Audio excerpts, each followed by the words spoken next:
Denn die Toten reiten schnell. Car les morts voyagent vite.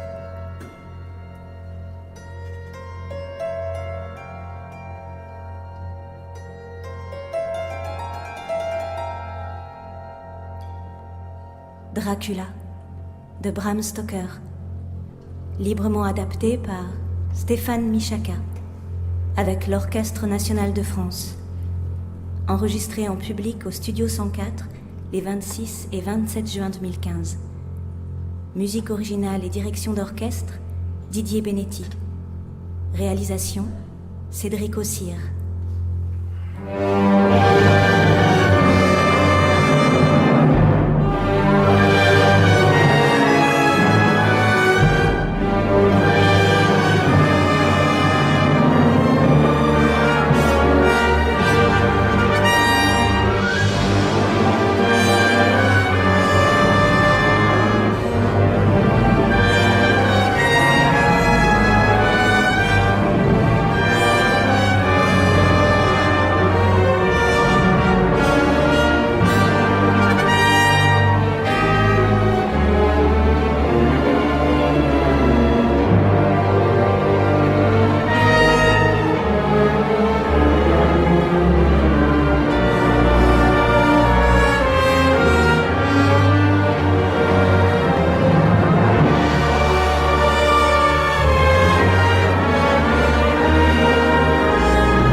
Qui est là? Van Helsing! Je vous ouvre. Vous êtes Mina? Mina Harker? Oui, Votre mari est ici? il dort. Nous sommes rentrés hier de Budapest. C'est donc vous L'ami le... du docteur Seward. Il vous appelle son mentor. Il dit que vous êtes le seul à pouvoir... Madame Harker, le temps presse. Seward m'a parlé de notes sténographiées. Elles sont ici? Le journal de Jonathan. Il l'a tenu pendant sa captivité. L'écriture tremble, mais j'ai tout déchiffré. Lisez-le-moi. Avant que Jonathan se réveille. Vous ne m'emmenez pas voir Lucie? Vous la verrez plus tard. A-t-elle toujours de la fièvre? Lucie est comme une sœur pour moi. Je n'aurai pas l'esprit tranquille tant que... L'esprit est sorti de ses gonds, Madame Harker. Ne comptez plus sur la tranquillité.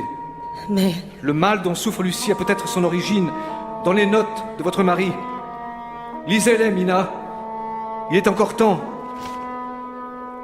Le 30 juin. Minuit. Voilà que j'entends à nouveau ce rire argentin. Musical. Ce tintement qui se propage dans les couloirs du château. Hier, tandis que la diligence me conduisait ici, je me rappelle distinctement avoir eu la sensation de quitter l'ouest pour m'enfoncer dans l'est. À peine finissaient les collines du Mittelland que les pics des Carpates surgirent devant nous. Le soleil diminua, et les roches escarpées furent avalées par l'ombre et la nuit. Je me sentis gagné par une peur irraisonnée, une frayeur d'enfant. Je me consolais en pensant à Mina. Assise en face de moi, une vieille paysanne, une de ces femmes hantées de superstition, murmurait les mots « Ordog » et « Nosferatu ». Elle insista pour enrouler autour de mon cou un crucifix en bois. Je cherchais des yeux les sourires moqueurs des autres passagers. Ils s'étaient tous mis à trembler. La paysanne refusa la pièce que je lui tendais pour sa breloque. J'avais hâte de quitter ces gens pour la compagnie du comte, mon client, dont je devinais au message qu'il m'avait laissé à l'auberge le raffinement aristocratique, l'élégance des manières et le goût. Mon ami, bienvenue dans les Carpates. Je vous attends avec impatience. Dormez bien cette nuit. Demain à 15h, la diligence partira pour la Bucovine. Une place vous y est réservée. Au col de Borgo, un fiacre vous attendra pour vous conduire jusqu'à moi. J'espère que vous apprécierez votre séjour dans mon merveilleux pays. Votre obligé, Dracula. Je lui portais l'acte d'acquisition d'une abbaye en Angleterre. J'étais loin de soupçonner que mon séjour allait se transformer en une longue nuit d'effroi. Bienvenue chez moi, monsieur Harker. Le soir de mon arrivée, il me servit un délicieux repas, agrémenté du meilleur vin du pays. Le comte avait déjà dîné et ne but pas la moindre goutte. Je buvais beaucoup autrefois. Je buvais pour oublier. J'ai plus de souvenirs que si j'avais 1000 ans. Imaginez ce que peut être une vie aussi retirée que la mienne, en apparence sans tourment. Le sang dans mes veines ne devrait plus bouillir. Connaître l'impatience, le désir ou l'envie. Que dit-on déjà dans votre pays des hommes qui touchent les rives de la vieillesse? On dit qu'ils deviennent plus sages. Mais je ne veux pas être sage. Je ne veux pas me rabougrir. Tenez, j'échange tous mes souvenirs, mes vieux souvenirs usés comme ces tentures, contre une journée dans le tohu-bohu de votre capitale. N'est-ce pas ce que vous faites en achetant l'abbaye de Carfax? Merci. Carfax. Ah oui, l'Angleterre. À force de me renseigner sur votre pays, j'ai appris à l'aimer. Vous vous sentirez comme chez vous. La société anglaise est fortement stratifiée et je vous indiquerai les clubs. Non, non, non, non. Pas les clubs. Pas de privilèges. En Transylvanie, je suis un boyard. Un noble.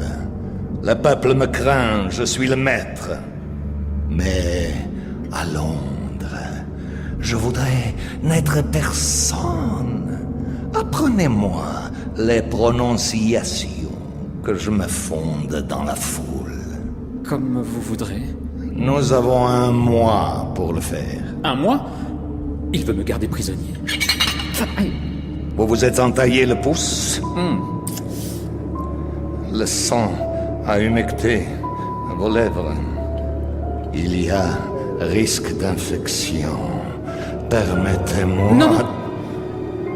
Il était venu tout près.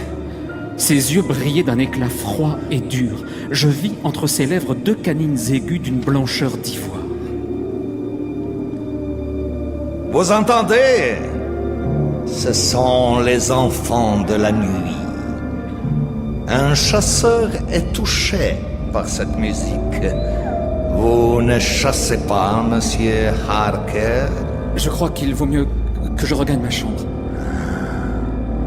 La nuit, ne quittez pas votre chambre, monsieur Harker. Les courants d'air font leur sabbat dans le château.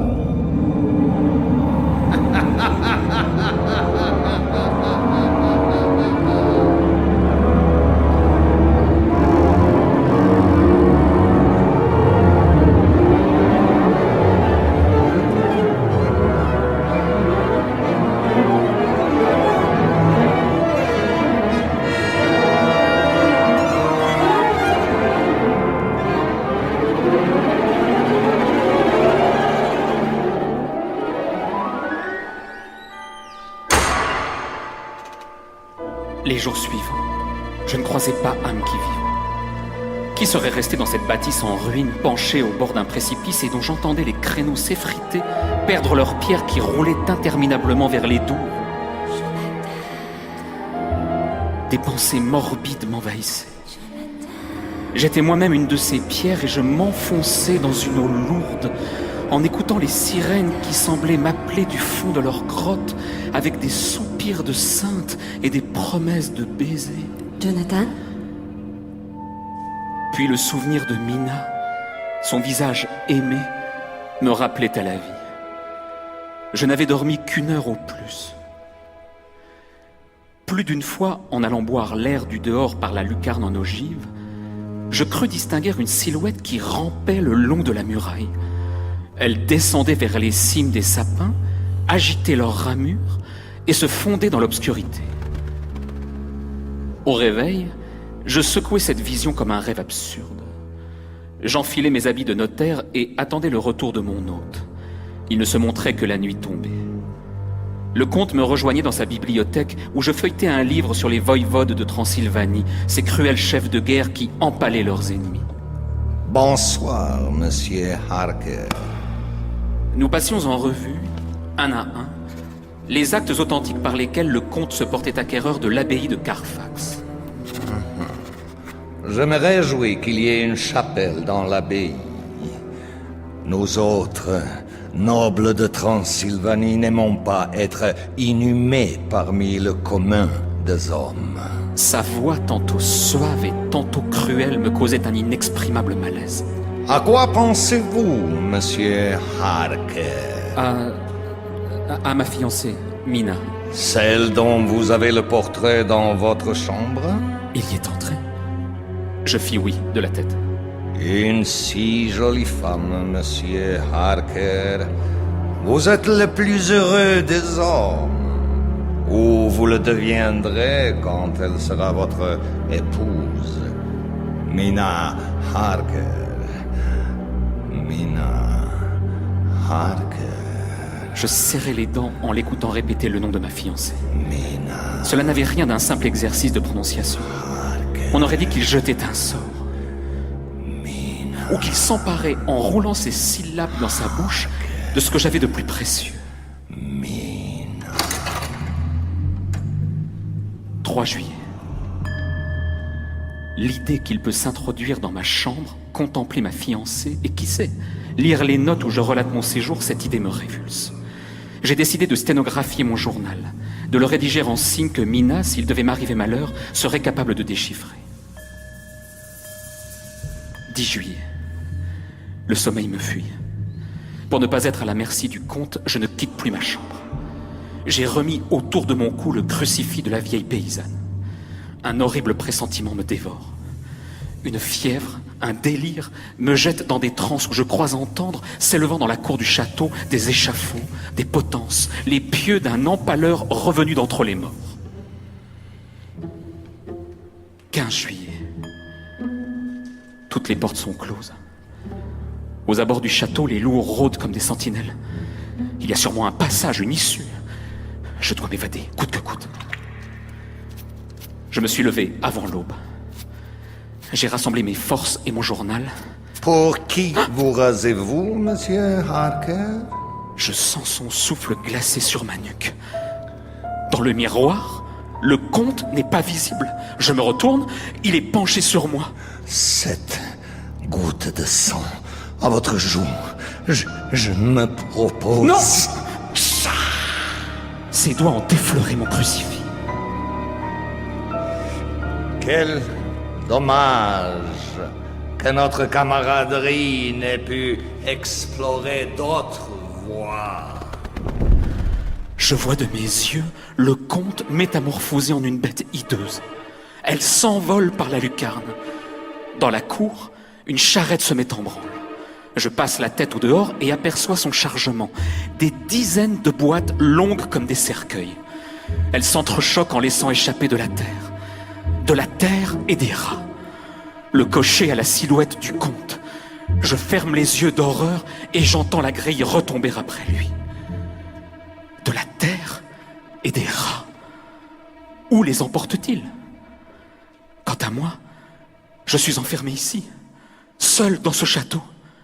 Je suis seul dans le château. Je suis seul. Je suis seul!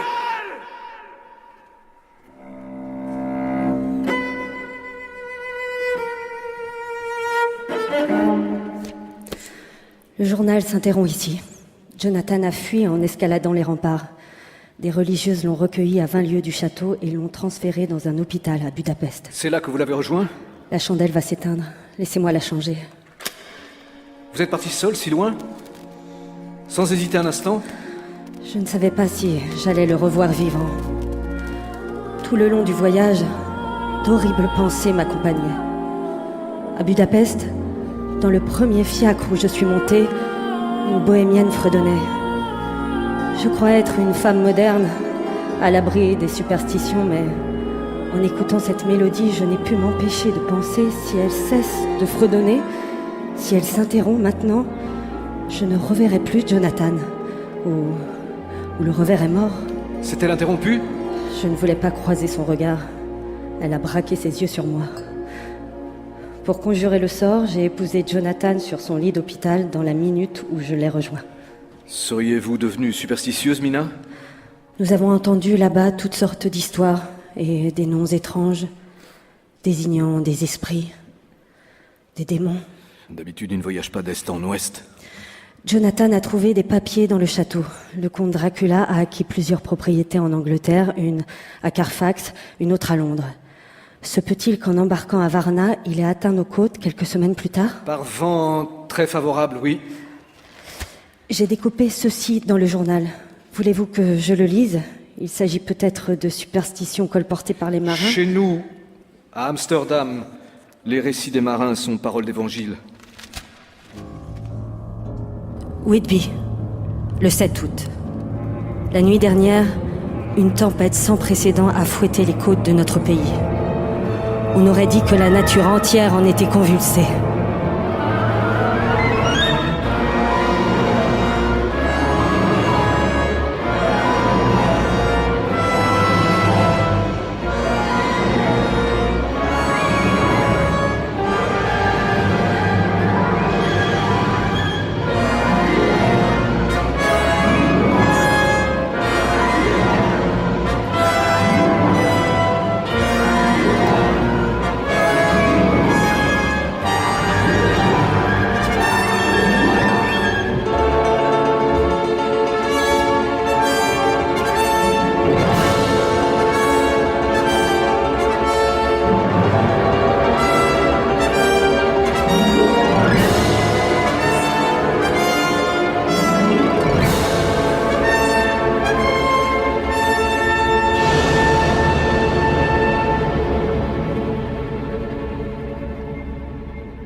Au port, les pêcheurs s'assemblent pour vérifier que nul ne manque à l'appel.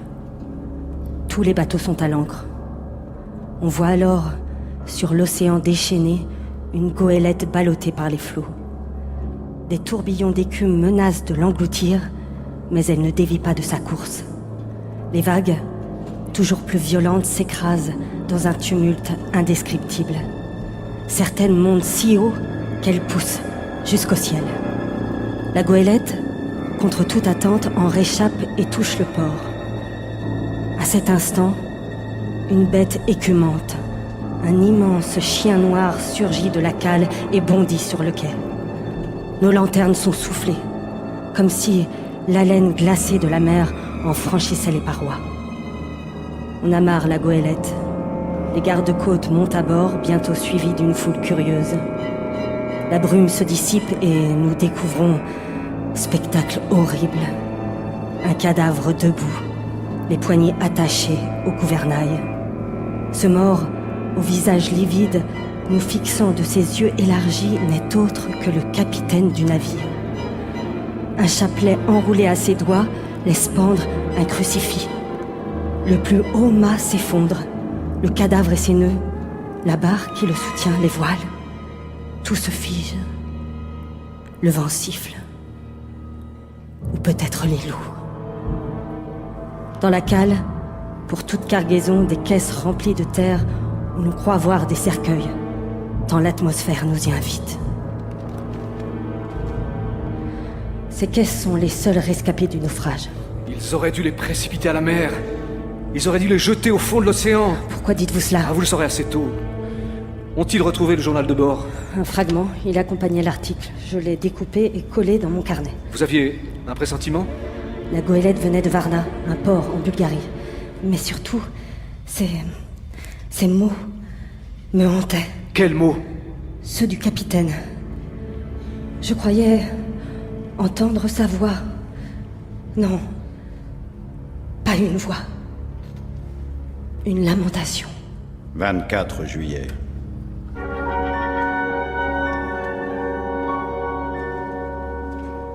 Une malédiction plane sur ce navire. Une plainte voguant de détroit en détroit. Les mouettes qui nous accompagnaient depuis la mer d'Alborán se sont envolées une à une. L'équipage à ce jour n'est plus que de 5 hommes. Passé Gibraltar, Une brume étrange s'est levée. Elle s'étire de voile en voile comme une toile d'araignée.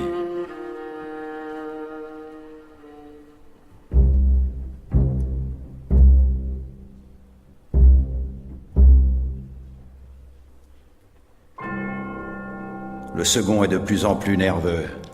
Les matelots les plus vaillants, ceux sur lesquels je voulais m'appuyer, sont tombés les premiers. Nuit après nuit, ils prenaient leur quart. À l'aube, on ne les revoyait plus.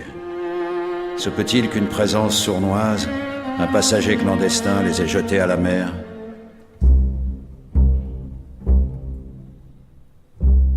« 29 juillet.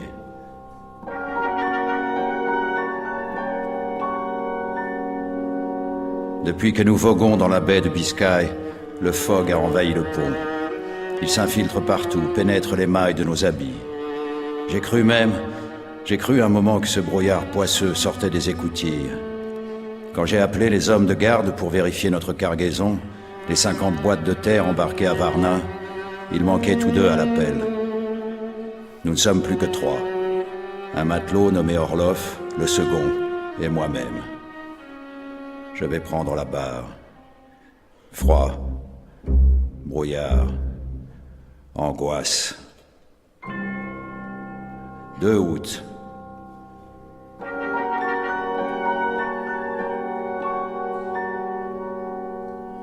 Nous parvenons à hauteur de Douvres. Le second est devenu fou. Il s'en est pris aux matelots, aux plus faibles d'entre nous.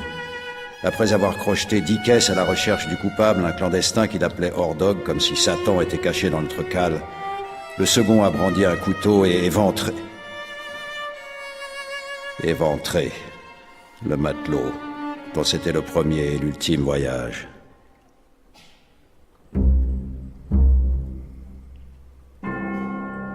Craignant qu'il ne s'en prenne à moi, j'ai tiré 2 coups de feu à travers le brouillard.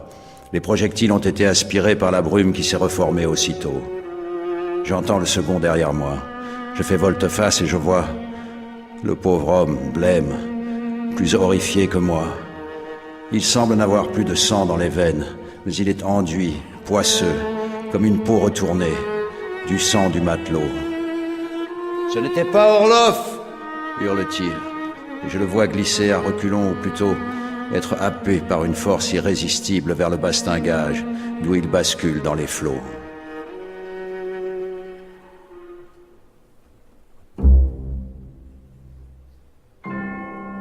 « 5 août.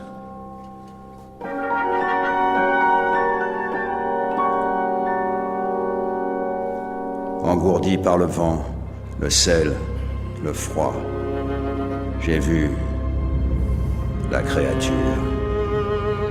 Je l'ai vue à travers le brouillard. Je vais nouer mes mains au gouvernail. Moi, capitaine du Déméter, je mourrai à mon poste sans craindre le démon. Dieu me protège. Froid. Brouillard.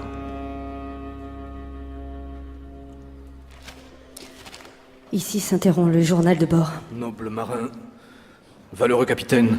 Cela veut-il dire? Il est parmi nous. Il? Dracula. Jonathan l'a échappé belle. Il n'a été que l'instrument du comte. Il aurait pu être sa proie. La fièvre cérébrale l'a durement éprouvée. Mais votre mari est en vie. Réjouissez-vous, Mina. J'aurais voulu me réjouir, mais dans ce sombre hôpital... Vous êtes-vous mariée trop vite? Dans notre pays, on compte 1 demi-million de femmes de plus que les hommes. 500 000 femmes célibataires, livrées à elles-mêmes. 500 000 femmes en trop. Vous vous sentiez en trop? Je me sentais libre. Libre d'apprendre un métier et de me marier ensuite. Nous formulons des vœux. Et le destin les sténographie. Il réduit nos belles formules à des signes que nous ne reconnaissons plus. Jonathan? Monsieur Harker, heureux de vous voir enfin. Mina, qui est cet homme? Le professeur Van Helsing. Abraham von Helsing. Le docteur Seward l'a fait venir d'Amsterdam à Londres pour soigner Lucie. Quand pourrais-je lui parler, professeur? Vous ne pourrez pas lui parler. Comment? Lucie n'est plus. Lucie? Ma Lucie? Malgré les transfusions, nous n'avons pu...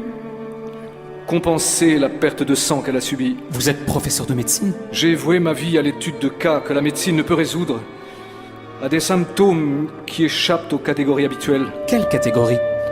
La vie, la mort. En est-il d'autres? Au moins une. Un état pire que la mort. Qu'est-ce qui est pire que la mort? Une veille éternelle. Cet entre-deux qu'on appelle Nosferatu. Nosferatu. J'avais entendu ce mot à Budapest. Jonathan le répétait dans ses cauchemars. Pour l'heure, nous n'en saurions pas plus. Minuit approchait. Le professeur nous fit traverser au pas de charge le cimetière de Highgate. Au-dessus des tombes, les ailes dressées des anges se découpaient dans la brume. Pour garder notre esprit alerte, Van Helsing commentait les épitaphes à voix haute. James Holman, voyageur aveugle. Karl Marx, philosophe turbulent. Je ne pouvais croire que Lucie, la compagne de mes jeux, n'était plus qu'une dépouille dans un mausolée de pierre. Julius Beer, homme d'affaires. Et sa fille, Ada, morte de consomption à 6 ans. Charmant prénom. Le docteur Seward s'était fiancé à Lucie 2 mois auparavant. Il la veillait dans ce mausolée qui brillait de 1000 cierges. Malgré les flammes qui empourpraient son visage, je n'avais jamais vu le docteur aussi pâle. Mina, Jonathan, Docteur Seward. Cher docteur, devons-nous les exposer à cela, professeur? Nous avons besoin de leurs bras et de leur courage. je vis la dépouille de Lucie sous un linceul, et au sol, étalé sur un sac de toile impieux, un maillet et un couteau à lame courbe. Vous allez l'autopsier? Pas exactement. Je vais lui enfoncer un pieu dans le cœur et lui couper la tête. Mina! Lucie repose en paix sous ce linceul, vous n'allez tout de même Ce pas... n'est que l'enveloppe de Lucie, Mina. Ce n'est pas elle. On ne profane pas une âme Mein qui Gott, monte- il est minuit. Minuit? Siwa, le pieu. Non! Désolé, Mina. Holz der Teufel. Le suaire glissa lentement au sol. Lucie. Dans une vision de cauchemar, elle frissonna, se cambra, se dressa sur la pierre tombale. Mon amour. Ses joues étaient blanches, comme le marbre. Ses yeux reflétaient la lueur des cierges. Elle était plus belle qu'au jour de ses fiançailles. J'ai cru que tu n'allais jamais venir. J'ai cru que tu me laissais pour morte dans ce tombeau glacé. Arthur, comme aimanté, s'avança vers elle. Siwa, ne vous approchez pas. Donne-moi un baiser.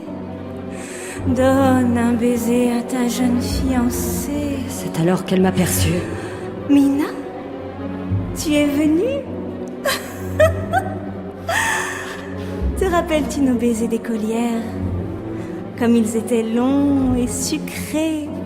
Te rappelles-tu, Mina, nos langues s'enchevêtraient? Van Helsing brandit un crucifix et le pointa vers Lucie.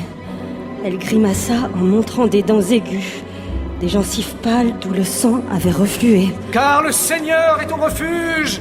Tu marcheras sur le lion et la vipère. Tu piétineras le tigre et le dragon. Au premier mot du psaume, elle se tordit comme un serpent. Tu ne craindras ni la terreur de la nuit, ni la flèche qui vole au grand jour. Arthur ayant reculé, dans un sursaut de désespoir, elle se tourna vers moi. Méfie-toi, Mina. Ils en ont après toi. Sa voix était méconnaissable. Viens. Viens que je te protège. C'est alors que je vis les marques sur sa gorge. Ni la peste qui rôde dans l'ombre, ni le fléau qui ravage en plein midi. 2 morsures à son cou. Donne ta main. Des plaies cerclées de blanc. Donne. Et s'il tombe 1000 filets à ta gauche, 10 000 à ta droite, Donne. tu ne seras pas atteint. Je reculais, Il ne t'arrivera pas malheur. épouvantée. Mina Harker. Mina Harker. Attention! À l'instant où le pieu transperça Lucie, je fermai les paupières, mais je sentis sa douleur comme si elle était mienne. Car il chargera ses anges de te garder en tout chemin.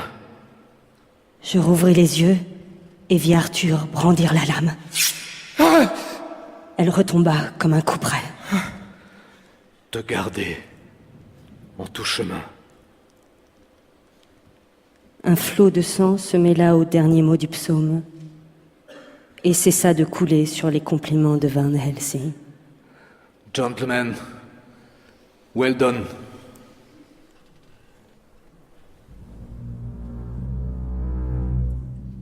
Quelques minutes après, il faisait brûler la dépouille de Lucie.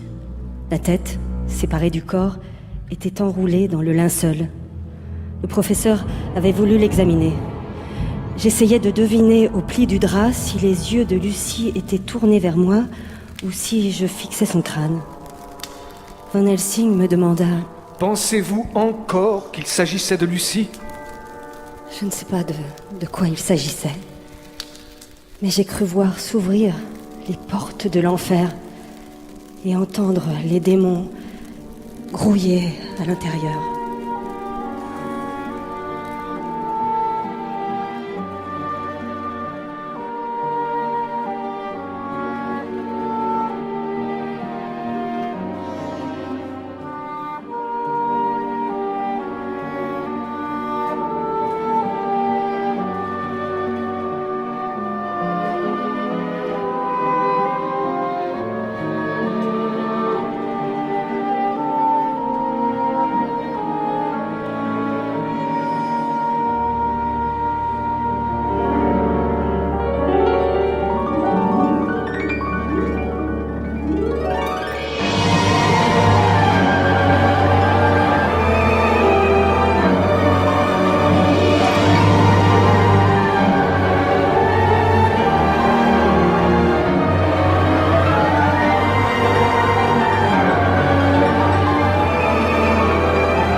Aux premières lueurs de l'aube, on quitta le cimetière. Une poussière dorée s'élevait dans les pâles rayons du jour. La fin du psaume s'était gravée dans mon esprit. Il ne t'arrivera pas malheur, car il chargera ses anges de te garder en tout chemin. Mais que ferons-nous si les anges, comme les statues penchées sur ces tombes, se révèlent aveugles, sourds et muets?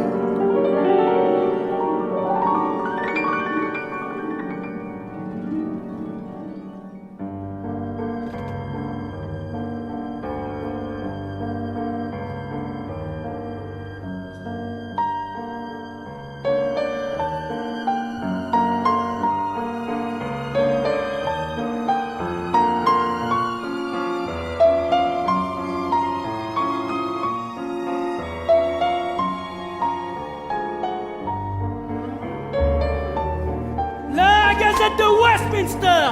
Achetez la Gazette de Westminster! Horreur à Hampstead! Un nouvel enfant mordu au cou! Le 3e en 24 heures! Mordu au cou par un rat! Un penny! Je vous le prends, mon garçon. Je suis pas ton garçon! Un penny! Merci, petit homme. Mordu au cou par... Eh? Mais pas d'ici, son penny! Oh! Le dandy, là! Mince! Il a disparu dans la foule! Achetez la Gazette de Westminster! La Gazette de Westminster! 2 pennies!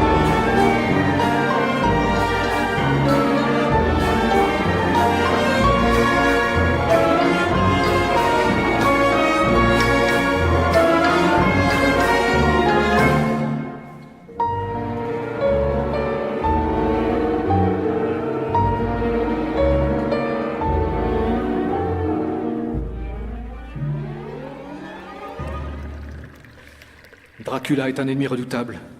Il peut diriger les éléments en tempête, brouillard, éclair ou en un clin d'œil, se volatiliser pour devenir une ombre. Ce prédateur a partie liée avec le démon. Merci, Mina. Pourquoi est-il venu à Londres? Pour le sang, Jonathan. Le sang humain est la nourriture des vampires. Lorsqu'elle se raréfie chez eux, ils émigrent. L'Angleterre est un pressoir à vin débordant de sang neuf. Lucie se trouvait en villégiature à Whitby lorsque Dracula est entré dans le port. Elle fut sa première victime. À présent, ce sont les enfants de Hampstead. Nous devons le détruire. N'est-il pas... Invincible? Non.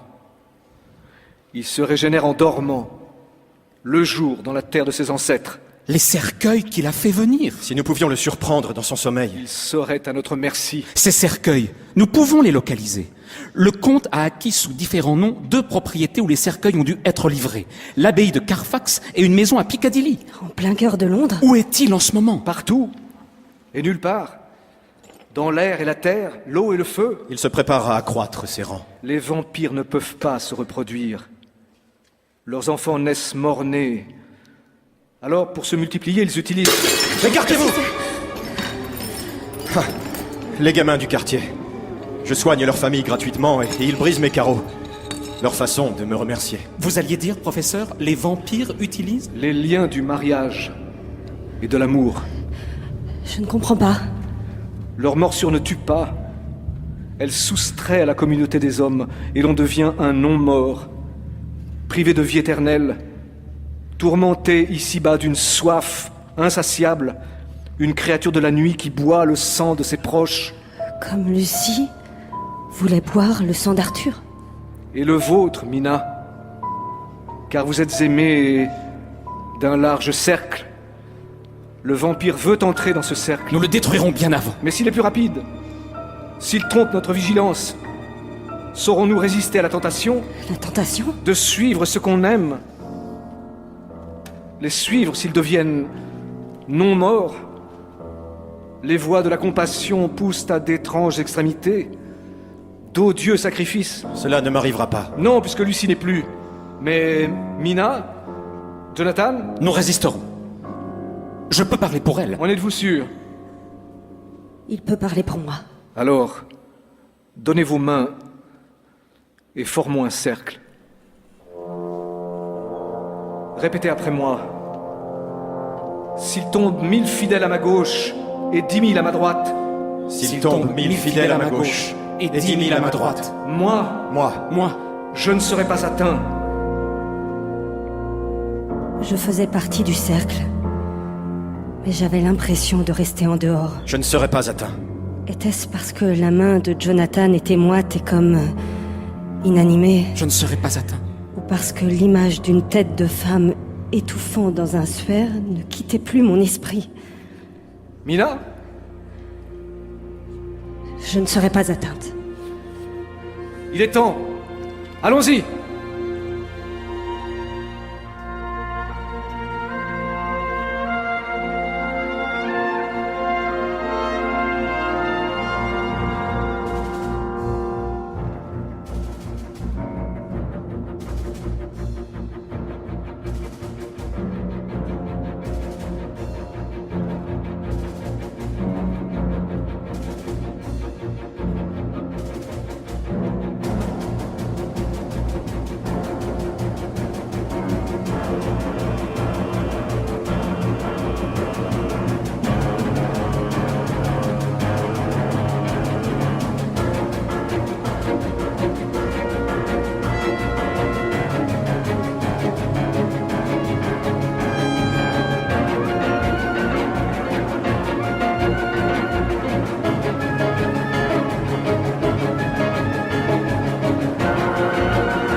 Notre troupe se mit à l'ouvrage. Dans l'abbaye de Carfax, des dizaines de cercueils s'entassaient au milieu de la crypte. La rage accumulée nous fit détruire dans une orgie de coups de piolet les caisses de terre où Dracula se réfugiait le jour.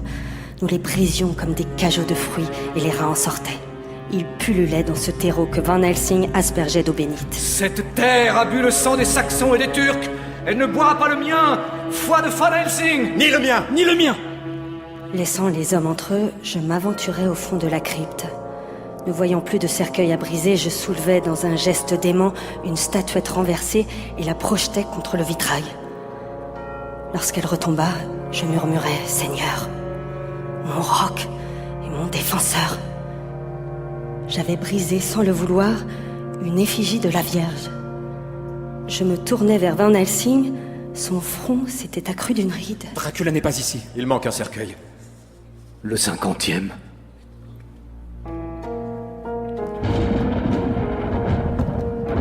Jonathan et Arthur allèrent fouiller la maison de Piccadilly à la recherche du dernier cercueil. Van Helsing me ramena en fiacre.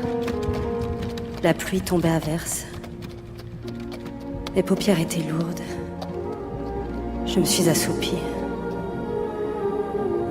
Je n'entendais plus la pluie, mais une mélodie étrange.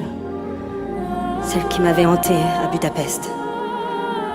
Bientôt, le fredonnement s'arrêta et une phrase, un lancinant présage, me parvint à travers le sommeil.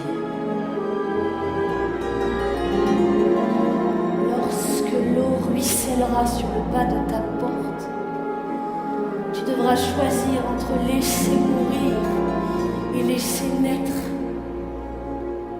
J'essayais de me répéter ces paroles, mais le retour de la pluie embrouilla le souvenir. Vous n'étiez pas avec nous. Mes paupières s'ouvrirent. Van Helsing me dévisageait. Ce matin, dans le cercle, je vous observais. J'étais avec vous. Qu'est-ce qui vous fait dire ça? Vous êtes absente de votre mariage, Mina.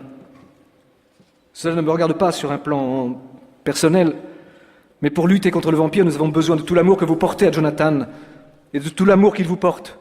Que savez-vous de l'amour, professeur? J'ai aimé dans ma jeunesse. Que savez-vous des femmes? J'en ai hypnotisé un bon nombre. Les avez-vous aimées? Je les ai tenues à l'écart des mauvais chemins. Les mauvais chemins? Vous êtes arrivés chez vous. Quels sont les bons chemins? Calfeutrez-vous et dormez. Professeur! Cochez à Piccadilly. Vieux ronchon. Dans ma chambre, les rideaux, comme les voiles d'un navire, étaient gonflés par la brise. Je fermais la fenêtre et m'allongeais sans même ôter ma robe. Le sommeil vint très vite.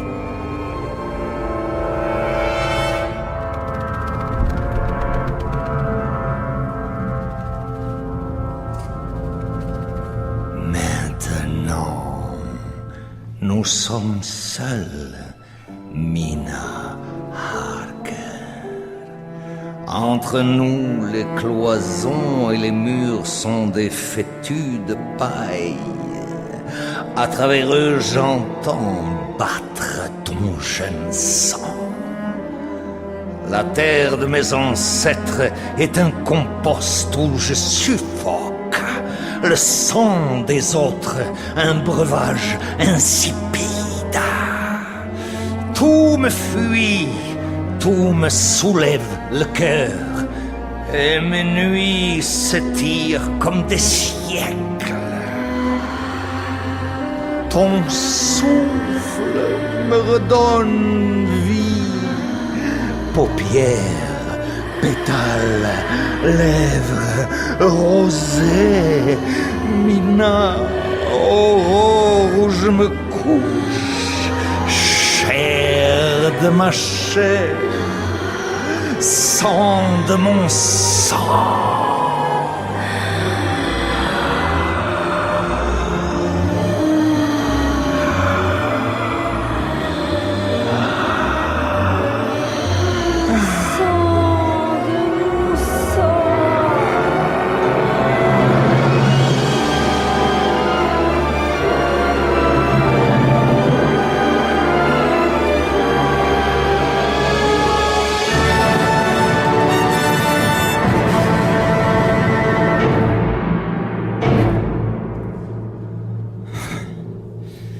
bientôt 4 heures.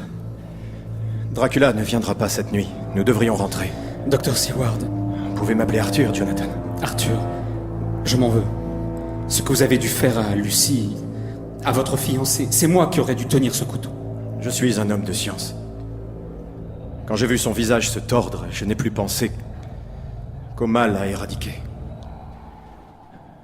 Le plus dur sera sans doute dans les jours à venir, devant ces jeunes couples qui se tiennent la main dans ma salle d'attente, voulant que je rassure, guérisse, réconforte, que je leur annonce d'une formule enjouée que l'avenir est à eux. Vous en voyez beaucoup, des jeunes mariés? Des jeunes épouses, surtout. Les maris n'aiment pas consulter. Je voulais vous demander, Mina et moi, Cela restera entre nous, Jonathan. depuis notre mariage à Budapest, Mina est réticente à... y a-t-il un moyen mais sans la brusquer? Ah, Bien sûr, je peux patienter avec ce qui arrive depuis. non, c'est naturel. Vous attendez de Mina... Un réconfort. Absolument. Il existe un moyen. Les femmes, dans l'abandon où on les trouve à l'aube, Oui, à cette heure indécise, au petit matin, oui. elles perdent leur prévention. Et tout semble se produire comme dans un rêve. Un rêve. Un rêve fulgurant. Les hommes font cela? Plus souvent que vous ne croyez, Jonathan. Un rêve? Essayez. Essayez.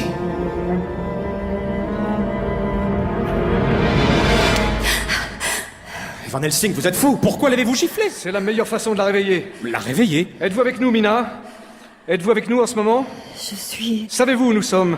dans le cabinet du docteur Seward. Et que faisons-nous? Je l'ignore. Enfin, Mina, Elle n'a aucun souvenir de ce qu'elle a fait, ni de ce que nous disions. je lui trouvais un air étrange ce matin. J'ai attribué cela au manque de sommeil. J'ai dormi à point fermé.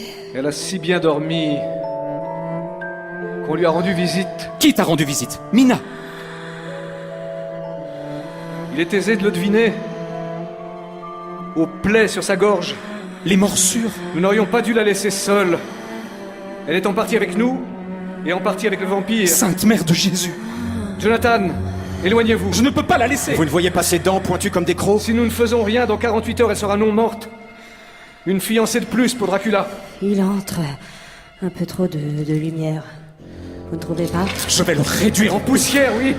Mais pour cela, nous devons trouver le cercueil manquant. Il n'était pas à Piccadilly, Nous avons fouillé la demeure de fond en comble! y compris la chapelle souterraine. Une crypte déserte. Le comte serait-il retourné en Transylvanie? Lui, battre en retraite. Il a pu embarquer n'importe où, au port de Londres ou à Grimsby, dans le dernier cercueil rempli de terre. Nous devons télégraphier dans les ports, faire fouiller les navires en partance pour la mer Noire. Pas si vite, gentlemen. Il y a un autre moyen. Lequel? Pourquoi vous me regardez comme ça?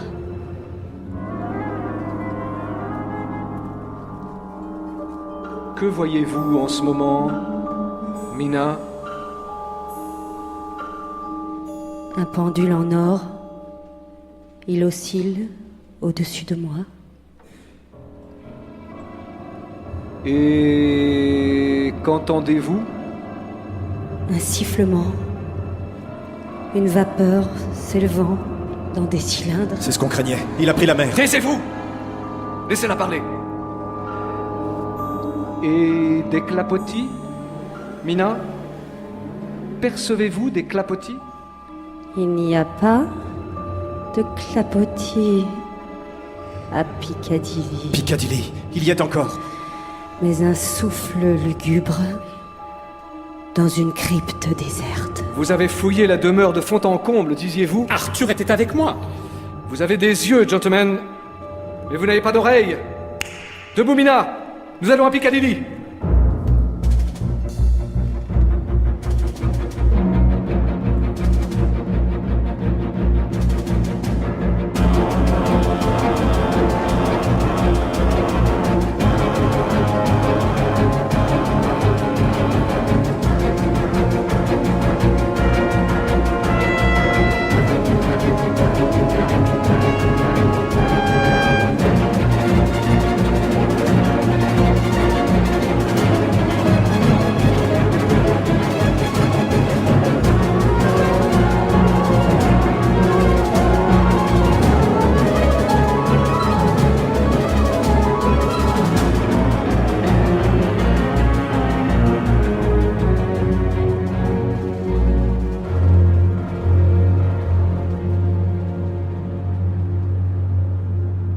Prenez la lanterne, Seward. Rappelez-vous, il peut être nulle part et partout. Un rat dans cette chapelle, une chauve-souris, sous cette voûte, un hibou devant cette lucarne. Professeur, pourquoi venir ici avec Mina? Laissez-moi la ramener. Je ne veux pas qu'on me ramène. Jonathan a raison. Elle s'affaiblit d'heure en heure et nous la jetons en pâture. Elle n'est pas une pâture, mais un hameçon. Comment? Lâchez sa main, Jonathan. Laissez-la humer l'atmosphère. Ne crains rien. Je reste sur mes gardes. Et vous êtes armés. Quand il fait jour, le vampire est privé de ses pouvoirs. Mais dans cette crypte, hormis un pâle rayon de lumière, il fait nuit. C'est un risque à courir. Placez-vous au centre, Mina. Fermez les yeux. Et dites-nous ce que vous percevez.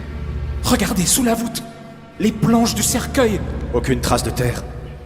Mina, J'entends le souffle de l'orgue nous pouvons tous l'entendre. et vos voix dans la crypte. Nous sommes à tes côtés. Mina, Vous n'êtes pas si près. la lanterne s'est éteinte. Voix assourdie par la terre. Terre de mes ancêtres.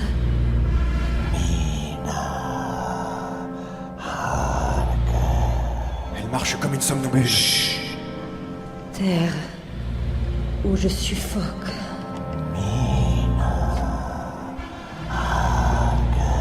Je ne la vois plus. Où est-elle? Mais retenez-la! Tenez-vous prêts. Aurore où je me couche. Ces pas se dirige vers... Dracula est couché dans l'orgue. Elle ouvre le coffre. Sang de mon sang! Mina, écartez-vous. Non! Ne le touchez pas. Mina? Il est à moi. Pour l'éternité. Mina, ne tendez pas votre main. Il ne peut sortir sans votre invitation. Tes sœurs t'attendent. Rejoins-nous dans les ténèbres et la nuit. Arthur, votre couteau. Rejoins-moi. Mina, attrapez. Et Van Helsing, que faites-vous? Vous lui avez mis le couteau en main. Que nos doigts s'entrelacent. Dracula va s'en saisir. Pour l'éternité. À l'instant où les doigts glacés de Dracula se mêlèrent aux miens pour empoigner la lame, le pâle rayon de lumière qui tombait dans la crypte glissa sur son visage. Mes yeux plongèrent dans les siens, et je vis ce qu'était pour lui l'éternité. Une portée infinie où les mêmes notes s'égrènent, une mélodie atrophiée, la morsure du temps qui ne passe pas. Je sus à cet instant que je pouvais échapper à son emprise, que je ne désirais pas l'éternité, mais transmettre la vie, la confier à d'autres après moi. J'enfonçais la lame au plus profond de son cœur. Je l'enfonçais sans rage, avec la paix que l'on éprouve à voir une âme qui se libère. Un sang chaud, une sève bouillante coula sur mes doigts, et sans lâcher le couteau, je songeais, dans ces effluves sucrés, aux longs baisers que nous échangions, Lucie et moi.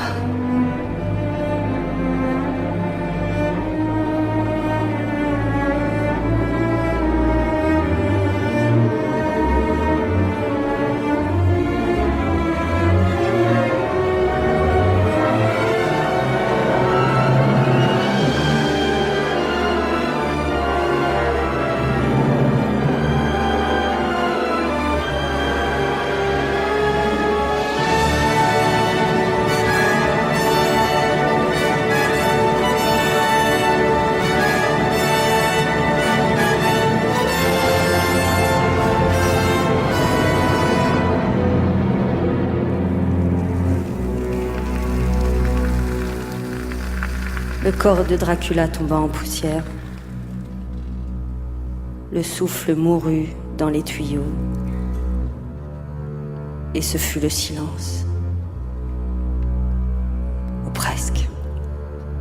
Gentlemen, well done.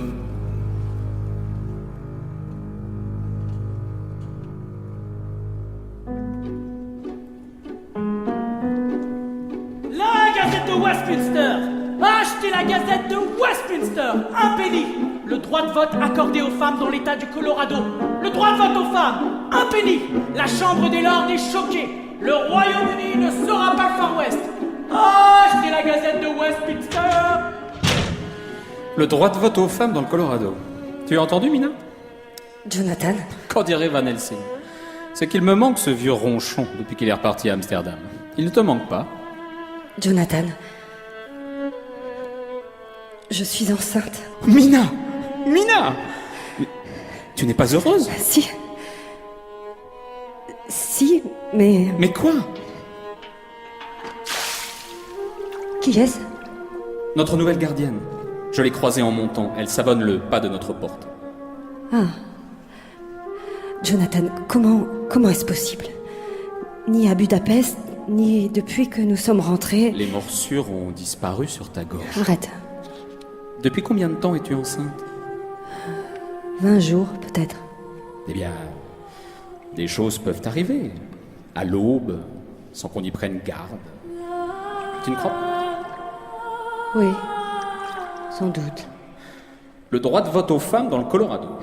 D'où vient-elle? Je pensais pas que je connaîtrais ça de mon vivant. D'où vient cette femme, Jonathan? Et quelle femme? La gardienne. Je ne lui ai pas demandé. C'est la première fois que je la vois.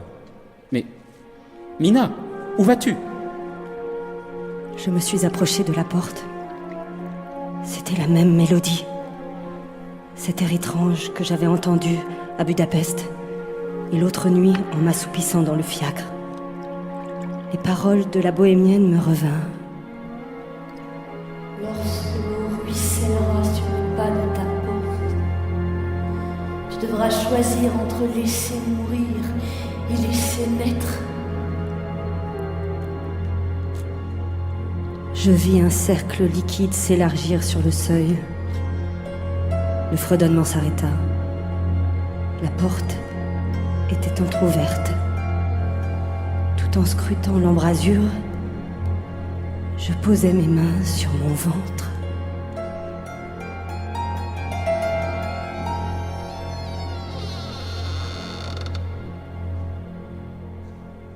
Qui est là?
Dracula de Bram Stoker, librement adapté par Stéphane Michaka, avec l'Orchestre National de France. Mina, Maud Le Grévellec. Van Helsing, Yann Colette. Jonathan, Laurent Poitrenaud. Dracula, Féodor Atkin. Le capitaine, Jean-Claude Dauphin. Lucie, Delphine Cognard. Arthur, Thibault Lacour. La bohémienne, Estelle Meyer. Le crieur, Jules Garot.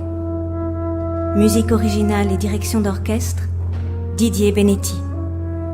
Musicien metteur en ondes, Paul Malinowski, Elsa Biston. Prise de son musicale, Pierre Monteil. Bruitage, Sophie Bissans, Élodie Fiat. Conseillère littéraire, Caroline Oisana. Prise de son, Pierrick Charles, Émilie Couette, Martin Delafosse, Éric Villenfin, Déborah Dagobert. Sonorisation, Frédéric Changenay, Célia Dufour. Lumière, Éric Paringot, Isa Bureau, Fabien Loiselier. Assistante à la réalisation, Cécile Lafont. Réalisation, Cédric Ossire.